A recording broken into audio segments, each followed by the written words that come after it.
So I got what I wanted. Shane Waldron was let go, Yeah. but there's a lot of stuff to get into regarding that. Word is Eberflus didn't want to make the change. I guess polls came down and said, "Yo, you are getting rid of him." There are reports or rumors that players went to upper management and said, "We want Tyson Bagent as quarterback," Oh, but really? reporters are refuting those reports. Some must be some low life just trying to trash Caleb Williams. I mean, his confidence is already wavering. Putting him on the bench now is not going to help him. It's too late. They probably should have started the year with Bagent, work him in slowly. But it is what it is. What's your take? I guess if they have Tyson Bagent, you work him in. He had some experience last year. Imagine if he's doing better at behind quarterback because he's more familiar. He's not a rookie, and it's just being somewhat of a veteran in the NFL. He does well. You have your number one pick overall. He's still itching to get in. You know how it is. We're not talking about a first rounder taken later in the first round. The first pick overall, the fans are going to clamor anyways because even if Tyson Bagent is doing anything short of what Nick Foles was doing to get Philadelphia to the Super Bowl, they're going to cry and want the number one pick. That's why you had gotten him. That's supposed to be the future. Tyson Bagent is supposed to be nothing more than a trade piece moving down the line. That's if Caleb Williams turns out to be what they believe his projection is. And right now, not looking great, but going into it, you take him number one overall because you believe he's a franchise quarterback that's going to help your franchise. Now, with all of this being done, the writing was on the wall anyway. If they're not going to fire the coach, as you said, they had never done it before, firing a head coach during the season. If they weren't going to do that, the second best thing is the most stagnant offense over the past couple of weeks had to be addressed. The head of that offense had to go, and that was it. He had to go. When you're hearing stats that you've never heard before, something has to happen. They haven't won a Sunday road game since 2021. They've gone 24 straight possessions without a touchdown. I mean, Man. those are just statistics, or I don't even know if it is a statistic. Data that you've never heard before. You've never heard of a franchise going 0 for 4 years on the road. Well, actually on a Bro, Sunday, I guess maybe they want a Thursday night or a Monday night, but there are so many more opportunities on Sundays to win, and they haven't been able to do it. I mean, when things that you haven't heard before are going on, something has to change. And Shane Waldron had to go.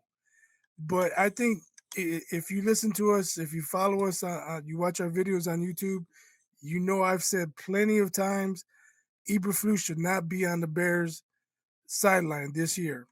But in everything I've said, I've never gone at Ryan Poles, and I think it's time because Poles is the one who didn't fire Eberflus, and uh, common sense tells you, okay, your last two quarterbacks you brought into Chicago, even though Poles wasn't there, they fired the coach after the first year or after the second year, and Justin Fields had to learn another offense. Mitch Trubisky has had to learn another offense. We don't want to do that with Caleb Williams. Let's not take that chance. Thank you, Eberflus. Goodbye, Eberflus. Bring in the guy who's gonna develop Caleb, and they're gonna grow together. But no, now you have a lame duck coach. He's not going to be on the sideline next year because they're probably going to lose 6 out of the 7. How many games are left? They're 4, 9, 8 games. They're probably going to lose 7 out of 8 games. They wow. might beat the Seahawks. Maybe they I might know win this. too. And the Seahawks have their moments every now and then. Geno Smith looks bad one week, and then the next week he looks good, and then he looks bad the next week, and then 2 weeks in a row he may look good. So you just don't know with his consistency. But at least they do pull somewhat of a challenge. And I think any offense that can move a little is going to be ahead of them because Chicago isn't really moving at all anymore. You're talking about this drought of scoring, whether on the road or hell, it seems like at home too. Look at what happened just at home recently. So and the offense, when you get rid of a head coach, you have to wonder who do you bring in? Do you bring in a defensive coach? Do you bring in an offensive coach? The right thing right now would be to bring in an offensive coach because you do have the number one pick in the draft, at least from 2024, and you want to give him the best chance possible. Does this year look like a throwaway year now if you do go with another coach? Because, well, you did throw him away. This was a lame duck coach coaching a number one draft pick who happens to be a quarterback, the key of all of your things offensively, and pretty much leads your franchise. But now you just, regardless of how he ends up this year, if he doesn't get any better, and the way the writing looks on the wall right now, is not going to get any better. Does he need? Do you throw this year away, just chalk it up to anything, and then go into a training camp with an offensive coach? You have to look at Eberflus's track record. Again, he can't win on Sundays on the road. Um, Last year they blew 3 games where they had double-digit leads in the fourth quarter, and the chances of that was like 1,000,000 to 1. Look at the games they've blown this year. They played like trash against the Colts. That was a winnable game. The Hail Mary against the That was a winnable Commanders, game they had it in the bag. against a good team.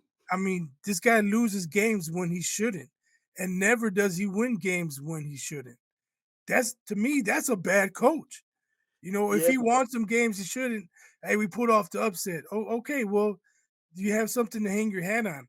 But when he's losing games he shouldn't lose, and he can't win games that he's not supposed to win, what good is he? What is he doing? But to go back to Tyson Bagent, I'll tell you what happened last year. Justin hmm Fields got hurt, and everybody was saying the line, the line, the line. They can't block for Justin. They can't block for Justin. Well, whatever Tyson Bagent lacks in arm talent, he makes up for it in work ethic. That dude knows the offense. He knows where everybody's supposed to go. He knows how to read defenses. He gets out, he gets the ball out. He doesn't hold on to the ball. Now that doesn't mean he's going to put up 20, 28 points, but he's not going to get sacked 9 times either. And so when he came into the to play when Justin Fields was out last year, everybody was like, "Well, how come he's not getting sacked like Justin? How come he's able to get rid of the ball? Why can't Justin get rid of the ball like Tyson?" Maybe they don't work, they don't watch as much film.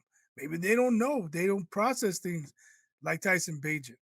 So if they make that same mistake and bring Tyson Bagent in when Caleb Williams is fully capable of playing and being healthy, it's only going to make it worse on Caleb.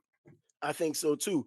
But going back to when you compare how offensive line blocked for one quarterback as opposed to another, I think there's a different blocking that goes on when you have these running quarterbacks, these athletic quarterbacks, as they call them, dual threat quarterbacks, because they're rarely where they're supposed to be. If the play is designed right here and the pocket's supposed to be here, next thing you know, they're outside of the pocket.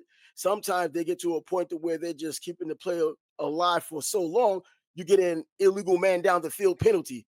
Whereas with Tyson Bagent and more of the prototypical pocket passer, you're not going to have that. They can do what they've known to do, all the legitimate play calls for the offensive line, and you know where he's going to be, and he can make his moves from there. And as you said, in terms of arm talent, Bagent doesn't have the arm talent, but he does know the offense. Because I remember, I think I looked at his stats last year when we were talking about him when he went to college at Shepherd, and he threw for all of those yards. It may not be the high level of football that these major players, allegedly major players, come from.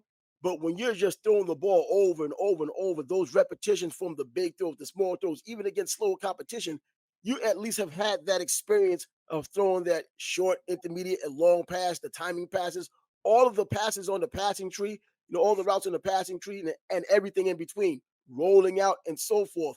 So at least he has that to his advantage. It's not a completely uncomfortable situation being outside or just behind the center. So yeah, I think that's a big difference between an offensive line blocker for someone like Justin Fields or even Lamar Jackson. We see how that happens. I think, in fact, the last game, I think they had an illegal man downfield penalty because Yeah.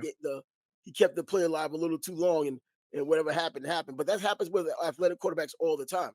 But do you see Tyson Bagent as a legitimate long-term backup, or is he just another trade piece if he does do better, if Caleb Williams has to sit down or gets injured and he has to come in? I think he's a really good backup. He went 2-2 last year. I mean, how hmm much more can you expect from the guy? I mean, Drew Bledsoe went down and Tom Brady came in. How many times is that going to happen? I mean, that's once Never. in the generation, right? But 2-2, that's not a bad record for being a rookie thrown in because of injury. Hey, I'd take that every time.